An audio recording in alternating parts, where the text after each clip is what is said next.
For one up-and-coming comedian, Amnesty launched her career. In a grim warning of the dawn of celebrity culture, Ruby Wax was given the job of interviewing the stars backstage. Of course, I can get you into show business, darling.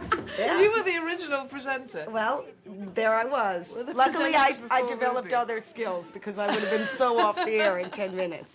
Tonight we're going to Amnesty. What's Amnesty? They work for people behind bars. What, are we doing a show for bartenders? No, it's a charity. They're working for nothing? Of course. Okay, we're going to be meeting some of these suckers here tonight. Oh, look at this. You know what? I like that high neck there, and the big paddy wads. It was grotesque, and a big fuchsia bow. And then I wonder why I didn't get laid. You loved it so much. I loved it so much. Put a quarter in the jukebox and hit that beat. Everybody started rocking. My feet, see my rock and roll Ruby. Anyway, rock and roll, see my rock and roll. Can't you tell? I look like a small Puerto Rican person, so I'm not sure if I was being freed. Mr. Cleese, how much excitement did you feel knowing you were on the same stage as Liza Minnelli? Oh, fuck. Funny guy. It's sad, isn't it? And you know what's sad is there's no other person I can play. Like, you know, you say, well, I was in character. That's me. Artist. When did you first realize you were funny? Well, I think it was a sexual experience, you know what I'm saying? I think the first time I came to puberty, the first time I saw hair. What do you mean? Ruby, why is this phallic-shaped thing in my nose? Okay, look, Len, I'm trying to make you famous. Ruby, sod off. Why did comedians jump at the chance of doing it? It was because basically everybody's so egotistical. Free exposure. It's good exposure, yeah. But would you do it for another charity? I mean, why Amnesty? It's all about freedom of speech. I always said, like, those were the A-list. It was the cachet that the Pythons gave it, actually, I think, initially. I think that's what it was. Yeah, I don't think we'd save a donkey. Sorry. Unless the career's slipping. I may actually save a donkey in the next few years. I always said you can see where your career is by what charities you're asked to do. Like, AIDS is good, your number. Amnesty is good, but, like, save an aardvark, forget it.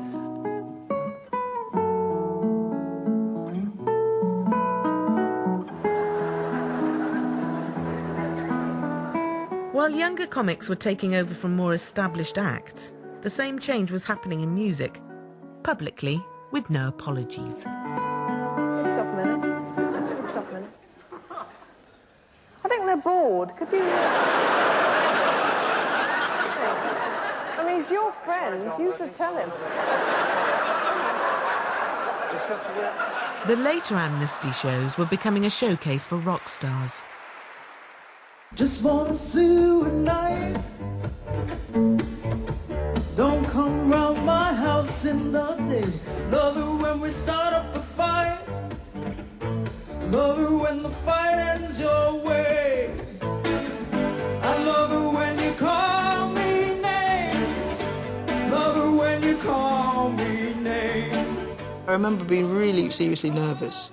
So I was surprised that I didn't look as nervous as I know I felt.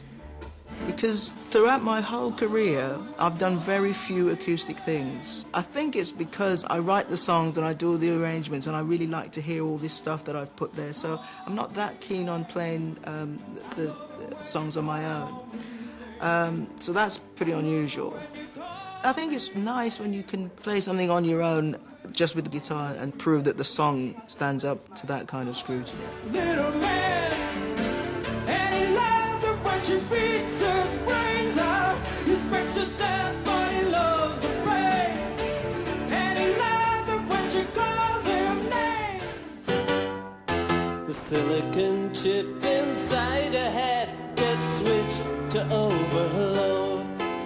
And nobody's gonna go to school today. She's gonna make them stay at home. My voice was crap from singing all day in the studio, and I wasn't directing it out. And I just thought, no, this isn't very good. However, I never expected the bloody thing will crop up like 35 years later, or whatever the fucking time it is, you know. Tell me why I don't like Mondays. I wanna shoot. The whole day down. You feel like you could do something a little bit different. Certainly it gave me confidence to know that I could actually go out there and just play the piano, because being a drummer it wasn't something that I felt totally natural at. I can feel it coming in the air tonight. Oh Lord,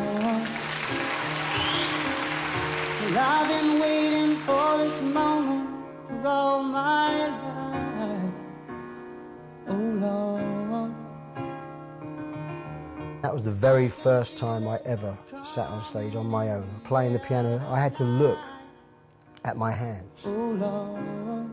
And if I did this to wipe the sweat away, which this is my sweat spot, if I took my hand off, there's a good chance I may not know where to put it back down again. It was a big moment for me in becoming confident on stage playing a piano. I've been waiting for this moment all my life. Oh Lord, oh Lord. There's little things which I remember as if they were yesterday about this, especially the music. One was Sting. He did... Message in a bottle. Message in a Bottle seemed an appropriate song about feeling isolated and then not feeling isolated by other people contacting you, so it seemed a useful metaphor for what Amnesty actually do, make people feel less alone in the world. Seems I'm not alone in being alone.